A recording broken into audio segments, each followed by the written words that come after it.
प्रणम्य शिरसा देवं गौरीपुत्रं विनायकं भक्तावासं स्मरे नित्यम् आयुष्कामार्धसिद्धये। प्रथमं वक्रतुण्डं च एकदन्तं द्वितीयकं तृतीयं कृष्णपिङ्गाक्षं गजवक्त्रं चतुर्धकं लम्बोदरं पञ्चमं च षष्ठं विकटमेव च सप्तमं विघ्नराजं च धूम्रवर्णं तथाष्टकं नवमं बालचन्द्रं च दशमं तु विनायकम्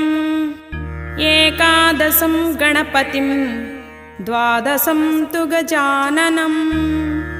द्वादशैतानि